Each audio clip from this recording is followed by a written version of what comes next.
नमस्कार दोस्तों, स्वागत है आपका हमारे YouTube चैनल पे। आज हम करते हैं UR अनंतमूर्ति के फेमस उपन्यास संस्कारा के बारे में। सबसे पहले हम जानते हैं UR अनंतमूर्ति के बारे में।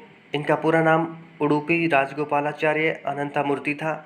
इनका जन्म कर्नाटक में 1932 में हुआ और 2014 में इनकी डेथ हुई। इनकी प्रमुख रचनाएं थी संस्कारा, जो इनकी सबसे फेमस रचना मानी जाती है। इसके अलावा बवली और सन्निवेश इनकी अन्य प्रमुख रचनाएं हैं। इनको ज्ञानपीठ पुरस्कार से सम्मानित किया गया था और 1998 में पद्म भूषण पुरस्कार से भी सम्मानित किया गया। आइए जानते हैं संस्कारा के प्लॉट के बारे में। तो यहाँ जो स्टोरी सेट की गई है वो कर्नाटक के वेस्टर्न घाट में बसे छोटे से गांव दुर्वासापुरा में रखी गई है। इस गांव के जो लोग हैं वो बहुत ही ट्रेडिशनल माइंडसेट के ब्राह्मण कम्युनिटी के लोग हैं, जो कि माधवास कहलाते हैं। जो यहाँ के लोग हैं वो बहुत ही अपने धर्म को लेकर बहुत ही स्ट्रिक्ट माने जाते हैं, यानी एक तरह से कह सकते हैं कि वो बहुत ही कट्टर हैं। इस कहानी में जो मेन दो कैरेक्टर हैं उनमें एक है प्राणेशाचार्य और दूसरे हैं नारायणप्पा। जो प्राणेशाचार्य हैं वो बहुत ही डिवोटेड पर्सन हैं, यानी प्रैक्टिसाइजिंग ब्राह्मण व्यक्ति हैं, जो कि अभी अभी अपनी धार्मिक एजुकेशन को कंप्लीट करके वाराणसी से लौटे हैं अपने गांव दुर्वासापुरा में। और वो बहुत ही जाने माने और धर्म की शिक्षा को लेकर एक नेता के तौर पर गांव में जाने जाते हैं। और उनका मुख्य लक्ष्य है सैल्वेशन की प्राप्ति, यानी मोक्ष की प्राप्ति, और वो अपने इस लक्ष्य की प्राप्ति को लेकर किसी भी हद तक जा सकते हैं, ऐसा माना जाता है। और इसको लेकर वो आत्म त्याग की भावना भी रखते हैं। इसके लिए उन्होंने एक इनवैलिड यानी असमर्थ महिला से शादी भी की है और उन्होंने आजीवन ब्रह्मचर्य का पालन करने का भी निश्चय किया है। और इसके अलावा जो दूसरे मुख्य प्रोटैगनिस्ट हैं उनका नाम है नारायणप्पा, जो कि जन्म से ब्राह्मण हैं, लेकिन उन्होंने अपने ब्राह्मण के जो उनको डिनाई किया हुआ है। इसके लिए वो क्या करते हैं कि वो मांस और मदिरा का सेवन करते हैं और एक प्रोस्टिट्यूट जिसका नाम है चंद्री, उनकी कंपनी में भी रहते हैं। एक बार क्या हुआ कि नारायणप्पा और उसके दोस्तों ने एक बहुत ही पवित्र माने जाने वाली मछली को मंदिर परिसर में पकाया और उसको खा लिया। इसके बाद ब्राह्मण समुदाय उसके खिलाफ खड़ा हो गया। उन्होंने इसके लिए प्राणेशाचार्य से शिकायत की कि उसको गांव से बाहर का रास्ता दिखाया जाए। प्राणेशाचार्य ने भी उसके खिलाफ सख्त कदम उठाने का निश्चय किया और उसने सोचा कि ये नारायणप्पा के द्वारा किया गया अब तक का सबसे घिनौना कार्य था। एक बार नारायणप्पा शिमोगा जाते हैं किसी काम से और जब वो वापस लौटते हैं तो उनको बहुत ही तेज़ बुखार होता है और वो अपने बुखार के कारण मर जाते हैं।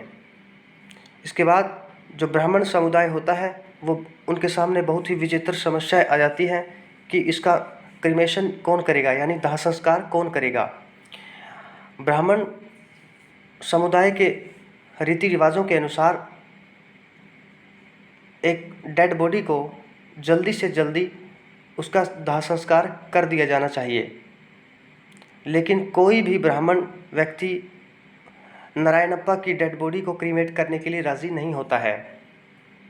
वो ऐसा सोचते हैं कि नारायणप्पा की बॉडी को अगर क्रीमेट कर दिया जाएगा तो वे अपवित्र यानी पोल्यूटेड हो जाएंगे, क्योंकि उसने हमेशा आजीवन ब्राह्मण रीति रिवाजों के खिलाफ ही कार्य किया था।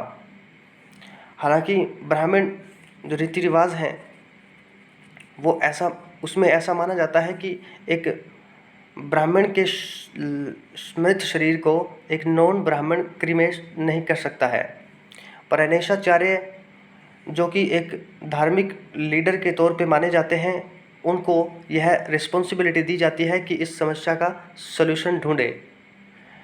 इसके लिए वह हर संभव कोशिश करते हैं और बहुत सी पवित्र किताबों को पढ़ते हैं, लेकिन उन्हें कोई भी इसका सलूशन नहीं मिलता है। इसके बाद वो मंदिर में जाते हैं और प्रार्थना करते हैं गॉड के सामने, और इसके लिए वो पूरा दिन लगा देते हैं, लेकिन वहाँ से वो निराशा ही उनके हाथ लगती है और उन्हें उसका कोई सलूशन नहीं मिलता है, और फिर वो वापस घर चल पड़ते हैं। जब वो रास्ते में होते हैं जंगल में, तो उनको रास्ते में चंद्री, जो कि एक प्रोस्टिट्यूट है, वो मिलती है और वो उसकी सुंदरता को देखकर आकर्षित हो जाते हैं और उसके साथ रिलेशन में पड़ जाते हैं। और उसके लिए वो आधी रात को एक ड्रीम देखते हैं कि वो जो चंद्री है उसके बगल में लेटे हुए हैं। और जब चंद्री घर वापस आती है तो उसको वो पाती है कि नारायणप्पा की बॉडी अब सड़ना शुरू हो चुकी है, और इसके लिए वो क्या करती है कि नारायणप्पा की जो डेड बॉडी है उसको गुप्त तरीके से उसका क्रीमेशन कर देती है, उसका दाह संस्कार कर दिया जाता है और वह दुर्वासापुरा गांव को छोड़ देती है। अब प्राणेशाचार्य बहुत ही डिफ़िकल्ट सिचुएशन में पड़ जाते हैं कि इस अनैतिक कार्य को जो किया है उसको गांव वालों के सामने उसको कैसे बताया जाए, और उसके लिए वो गांव को छोड़ देते हैं और बहुत ही गिल्टी फील करते हैं। और गांव को छोड़ने के बाद भी वो गिल्ट महसूस करना उनका बंद नहीं होता है। आखिरकार वो डिसाइड करते हैं कि वह गांव वापस जाएंगे और सबको सब कुछ बता देंगे, और यहीं पर जो हमारी कहानी है वह समाप्त होती है। और जो इस कहानी का जो क्लाइमैक्स है वो हमारे ऊपर यानी व्यूवर्स के ऊपर, उनकी इमेजिनेशन के ऊपर छोड़ दिया जाता है। इसकी मुख्य जो थीम है वो हम कर सकते हैं डेथ ऑफ नारायणप्पा। इसमें नारायणप्पा के जो प्रारंभिक जीवन था, किस प्रकार से वह जीवन जीता था, इसके बारे में हम लिख सकते हैं। और जब उसकी डेथ हुई तो ब्राह्मण कम्युनिटी के लोगों ने उसका क्रिमेशन करने से डिनाई कर दिया था, इसके बारे में हम लिख सकते हैं। दूसरा हम पॉइंट बना सकते हैं ब्राह्मण्स बिलीफ सिस्टम के बारे में, किस प्रकार का ब्राह्मण बिलीफ करते थे, और हम ब्राह्मण रिचुअल्स के बारे में लिख सकते हैं। थर्ड पॉइंट हम बना सकते हैं ग्रीडी पीपल। जब नारायणप्पा की डेथ हो गई थी तो चंद्री प्रोस्टिट्यूट थी, वो लोगों को ऐसा अपने जो जेवर थे सोने चांदी के, उनसे उनके बदले में उनको लालच देती है कि नारायणप्पा का दाह संस्कार कर दिया जाएगा तो उसको वो अपने हीरे जवाहरात और वो सोने चांदी के जेवर उसको दे देगी। तो इस प्रकार से कुछ ग्रीडी पीपल उसके लिए राज़ी हो जाते हैं, तो इसके बारे में हम लिख सकते हैं। फोर्थ पॉइंट हम बना सकते हैं कास्ट सिस्टम के बारे में। जो तत्कालीन कास्ट सिस्टम था, अपर कास्ट और लोअर कास्ट के बारे में जो बताया गया है, और ब्राह्मणिज्म को किस प्रकार से ऊपर अपर लेवल का बताया गया है, इसके बारे में हम लिख सकते हैं। तो इस प्रकार से हमारा नॉवेल की जो समरी थी वो समाप्त होती है। अगर आपको पसंद आए तो लाइक करें और शेयर करें और सब्सक्राइब करें। शुक्रिया।